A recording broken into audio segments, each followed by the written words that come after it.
The sun poured through the tall windows of Jasmine's small kitchen as the kettle screamed over the stove. She moved without hurry, pouring the boiling water over her morning tea. Jasmine liked her mornings quiet, predictable, and hers. That peace shattered the moment her phone rang. She glanced at the screen. Mom. A name that always brought more weight than warmth. Jasmine hesitated, letting it ring twice more before she finally answered. Hello? Jazz, good morning, sweetheart. Her mother's voice was almost too sweet, dripping with a tone Jasmine hadn't heard in years. Fake, carefully measured. Hi, Mom, she replied slowly. Everything okay? Oh, of course, darling. Just thinking it's been far too long since we all sat down as a family. Your cousins will be in town this weekend, and I thought, why not host a little brunch? You know, like old times. Brunch? Jasmine blinked. Her mother hadn't invited her to anything in nearly a year, not since the funeral, not since the inheritance was read. There it was again, that gnawing gut feeling she'd learned to trust. Sounds spontaneous, Jasmine replied carefully. When? This Sunday, 11 sharp, just us and a few family friends. I'd love for you to come, please? That last word almost caught her off guard. Please. Her mother never begged. She demanded. She controlled. But now she was inviting Jasmine.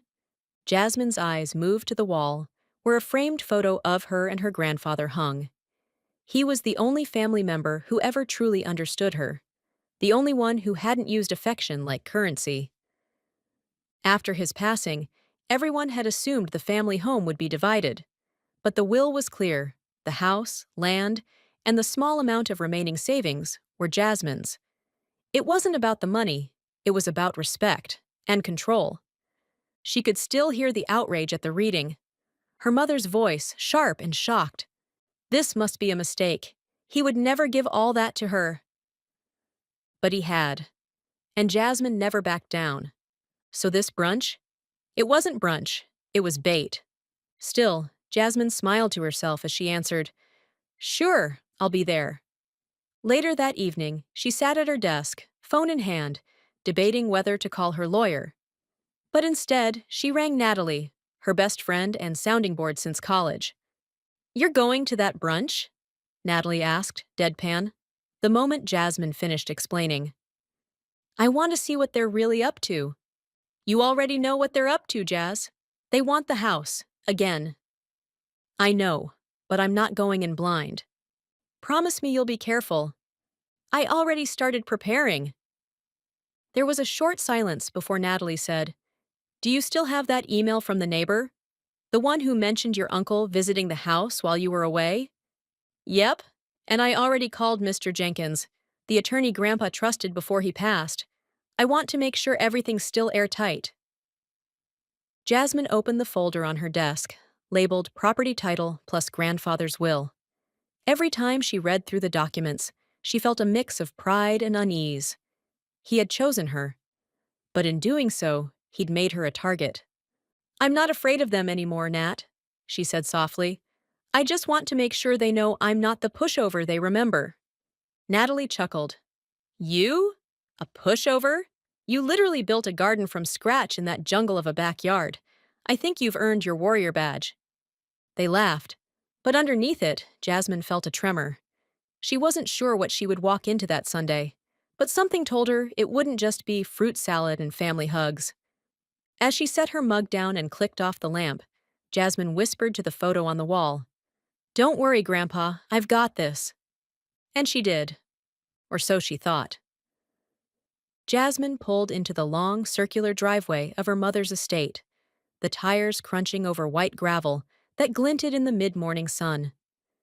The place hadn't changed since she was a teenager. White columns, manicured hedges, and a front door that always seemed too heavy to be welcoming. She parked beside a sleek, unfamiliar Mercedes.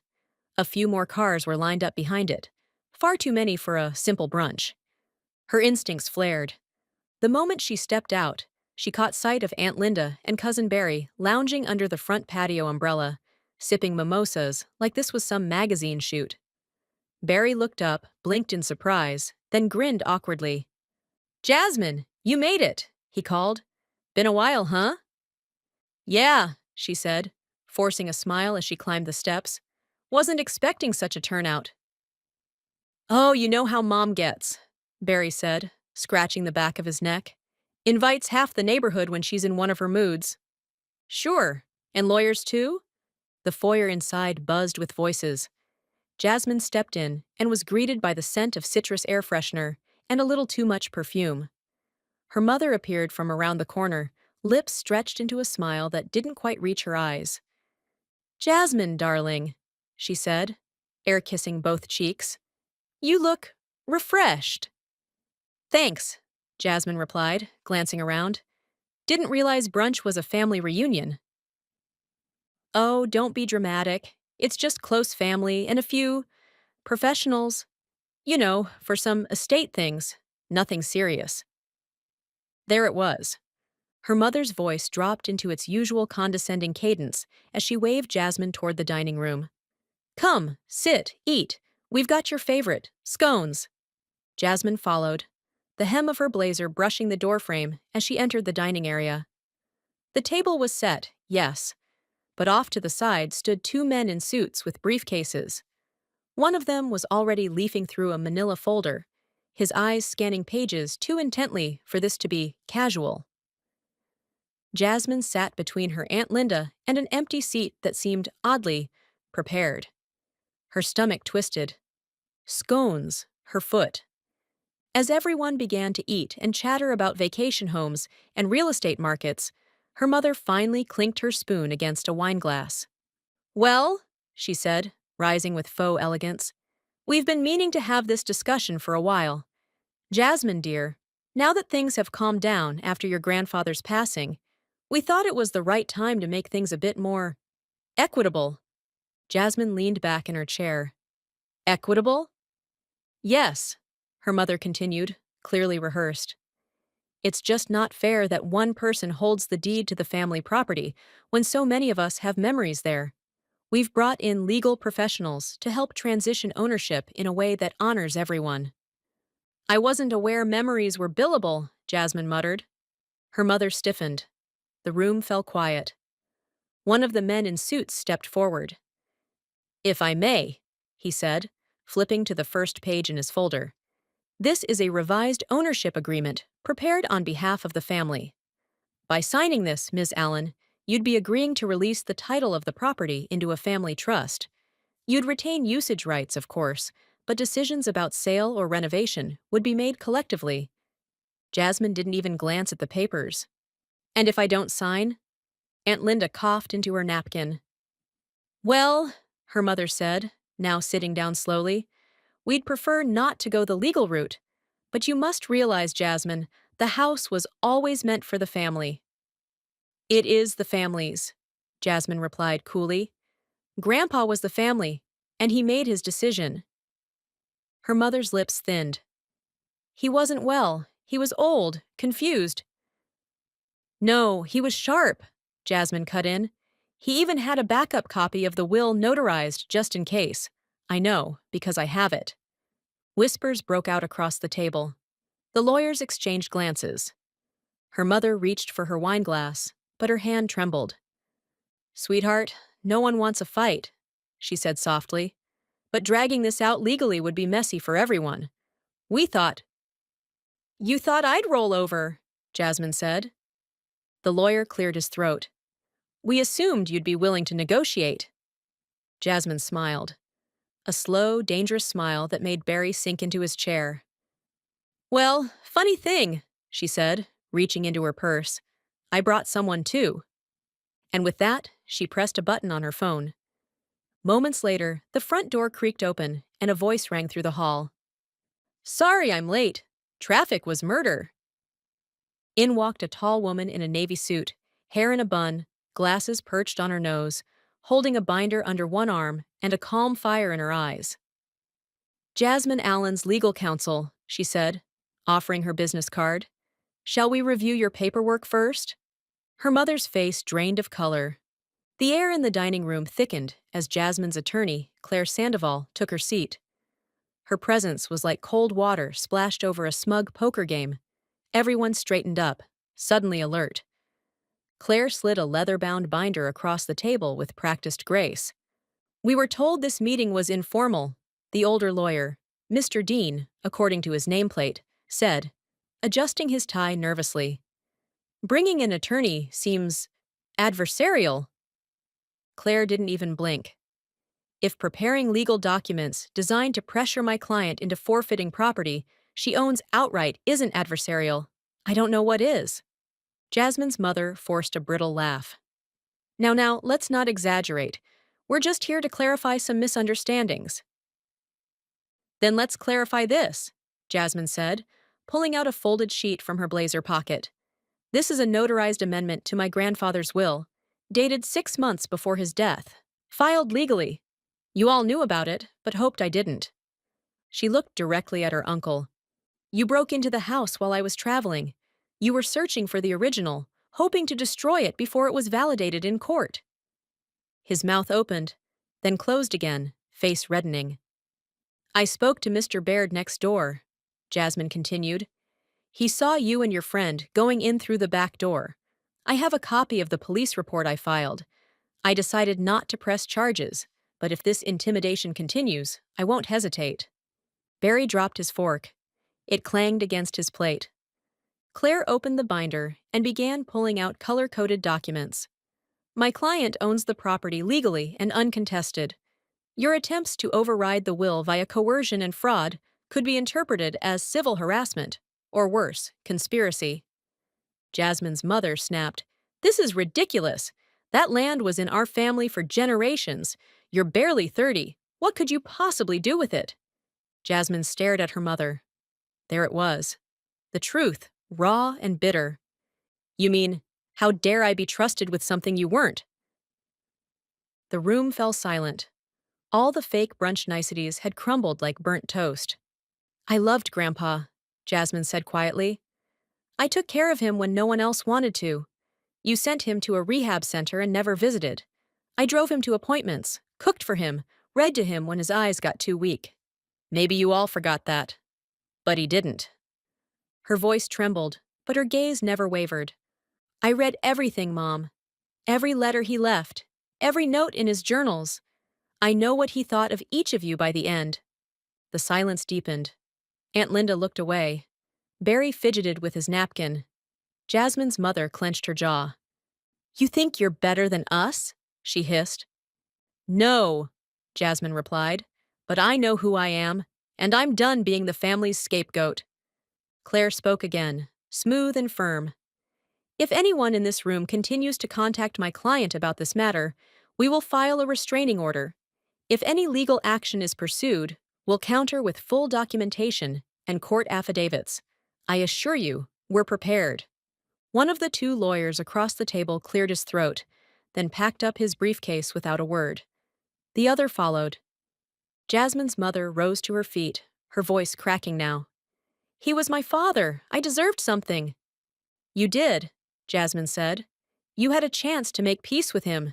You chose pride instead." Her mother's shoulders sank for a split second before the mask returned. "Then go," she said bitterly.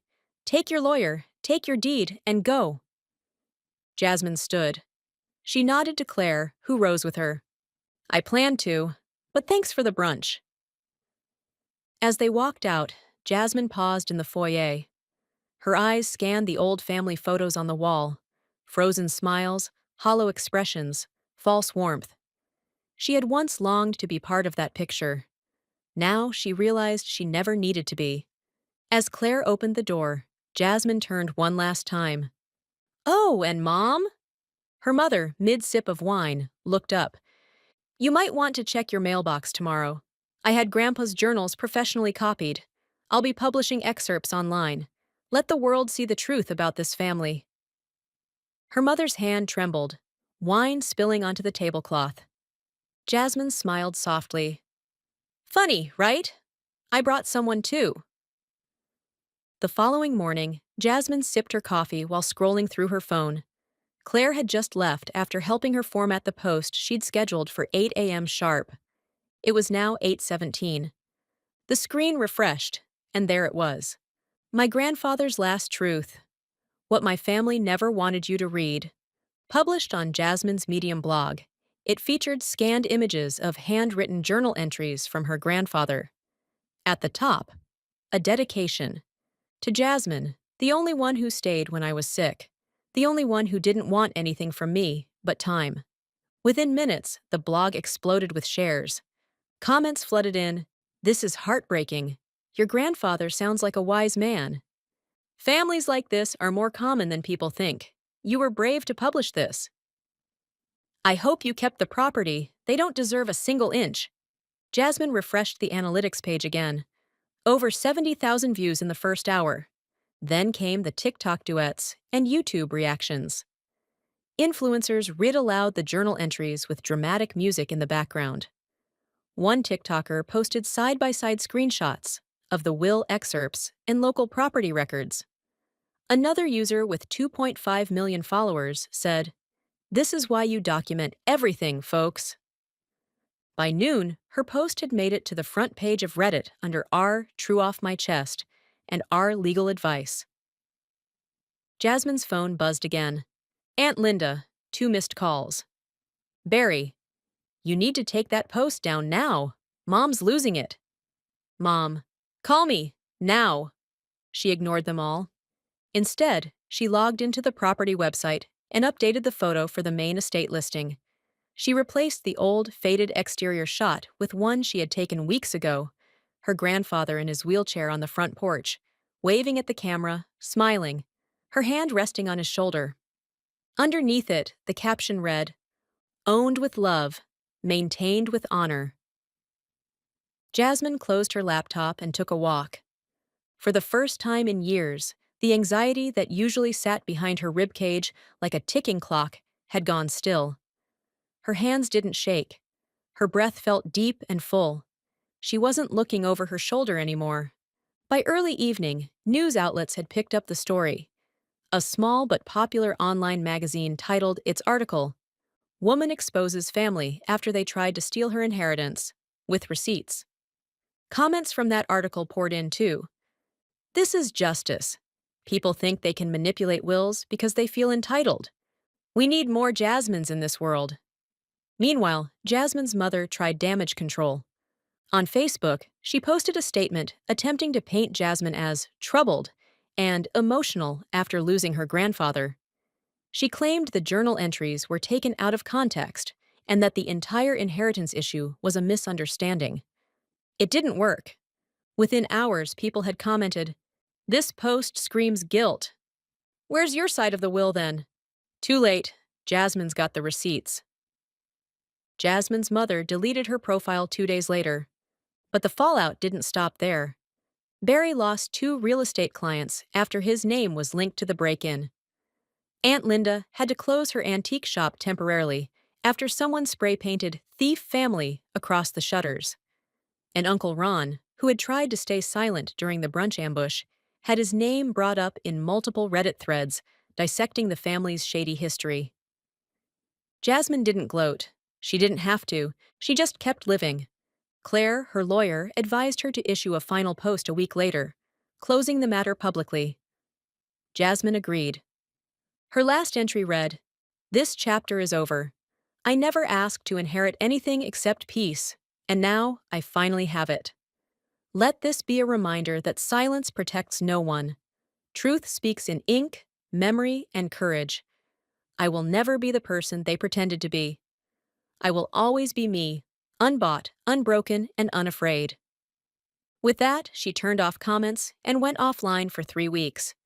One quiet Sunday, she returned to the estate with a paintbrush, a can of soft gray paint, and her grandfather's favorite gardening hat. She stood on the porch, where he used to sit every morning, and painted a single phrase above the door. "Truth lives here." 3 weeks after the storm of attention settled, Jasmine settled into a new rhythm. No more late-night panic attacks. No more wondering if she was crazy to think her family had always been more performance than love. She kept the estate quiet, No renovations, no staff. Just birdsong, tea, and the occasional squirrel who thought the garden belonged to him. Then, one Tuesday afternoon, the doorbell rang. She wasn't expecting anyone.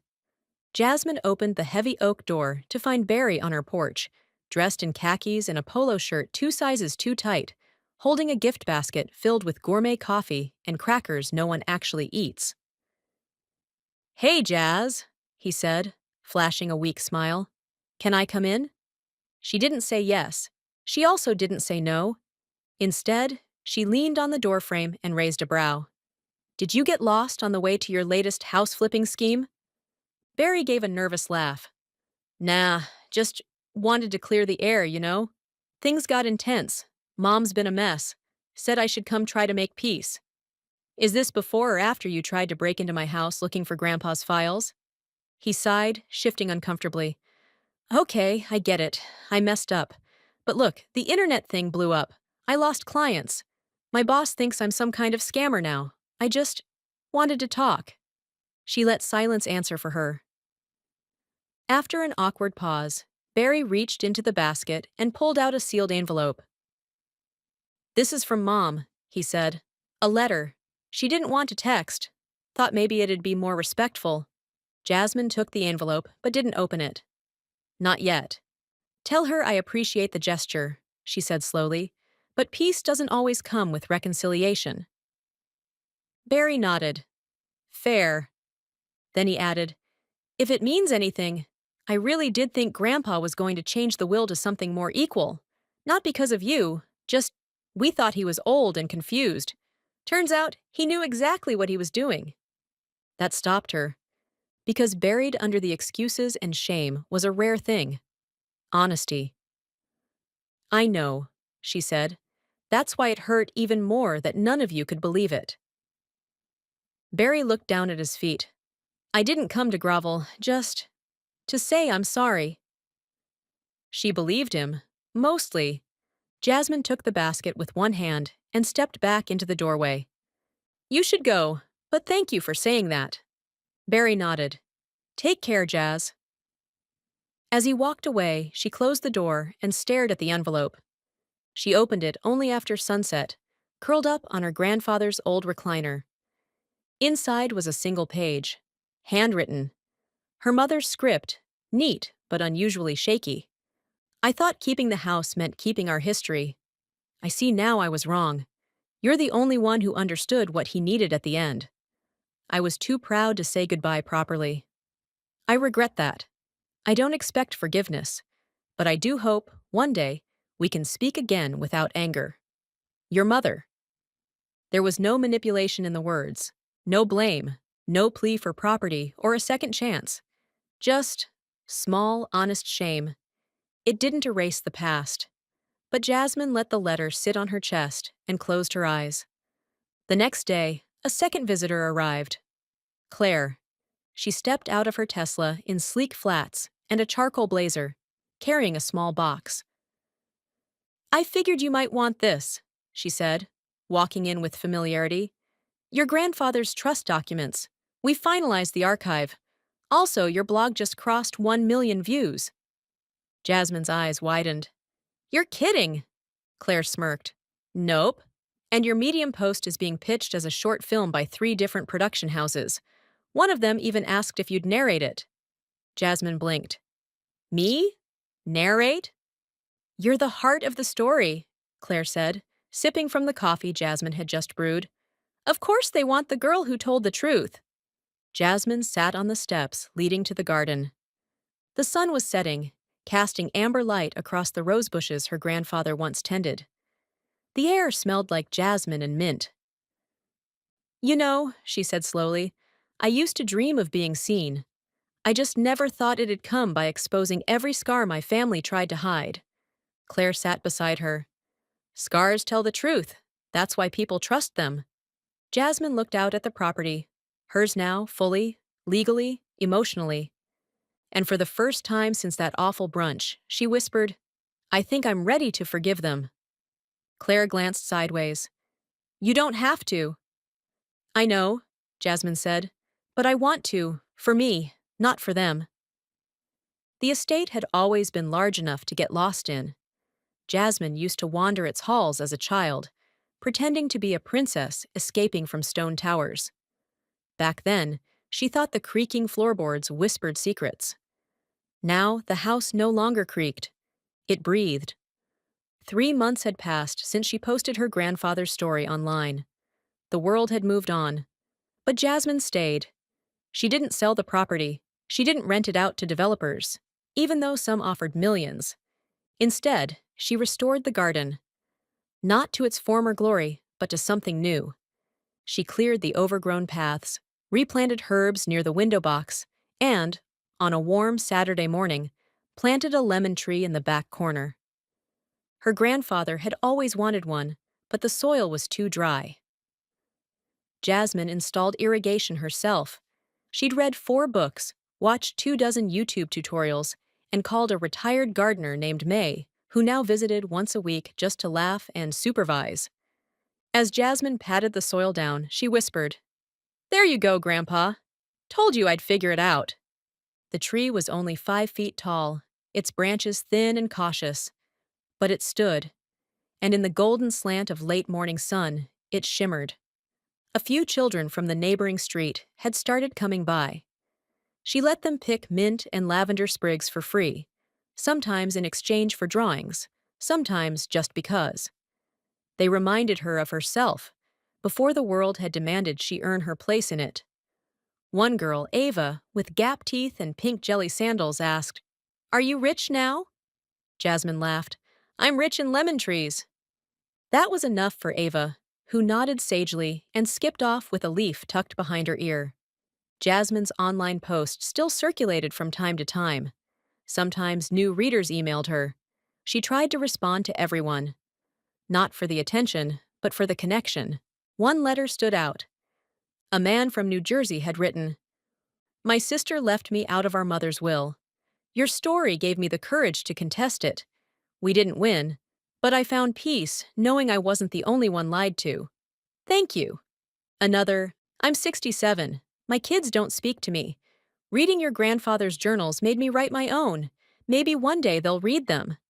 Sometimes Jasmine cried reading them, but not from pain, from healing. On the house's front porch, she added a second inscription next to "Truth lives here." It read, "So does love, even if it took a while." One late afternoon, Jasmine sat with Claire under the new lemon tree. A small pitcher of fresh lemonade sat between them. "I didn't know you'd stay here," Claire said, sipping. "Thought you'd run off to the city with a book deal or something." Jasmine smiled. "I thought about it, but this place isn't just a memory anymore. It's a beginning." Claire leaned back in the chair. "You could open a retreat here, or a storytelling residency. People would come." "Maybe one day," Jasmine said. "Right now, I just want to be still." She looked out across the garden. The lavender swayed. The bees worked. The breeze danced with the wind chimes made from her grandfather's old keys. "I think he'd be proud," Claire added. Jasmine nodded. "I know he is." Weeks later, Jasmine received one final visitor. Her mother. No gifts, no lawyer, just herself. She stood at the edge of the property line for several minutes before Jasmine noticed her and walked down the gravel path to meet her. They stared at each other, neither speaking first. Then, finally, her mother said, "I don't know how to ask for something I've never earned." Jasmine's throat tightened, but she didn't look away. "Then don't ask," she said gently. "Just be honest." Her mother nodded. "I miss him. I miss us. I don't expect anything from you. I just wanted to say I'm sorry, truly." There were no grand hugs, no dramatic music, just a shared, silent moment between two women finally learning how to be human with one another. Jasmine stepped aside. "The garden's open if you want to see it." Her mother walked the path in silence. She touched the rosemary, picked a single mint leaf, stared at the lemon tree. When she left, she said, "This place suits you." And Jasmine believed, for the first time, that her mother might not be pretending. Months later, Jasmine found a final folded note in the back of one of her grandfather's journals. It had no envelope, no stamp, just her name and a date scrawled in faded ink. Jasmine, if you're reading this, I probably made the right decision giving you the house. I hope you kept it. I hope you found peace. And I hope you never let the world tell you who you are again. If anyone ever questions why I chose you, let them read these pages. Let them live what I lived. I love you more than I ever said out loud. But you knew that already. Plant a lemon tree for me. She smiled. She already had. If this story resonates with you, hit the like button and leave your story in the comment section. And of course, subscribe to my channel for more real, raw, and ridiculous stories. Your support means everything to this channel.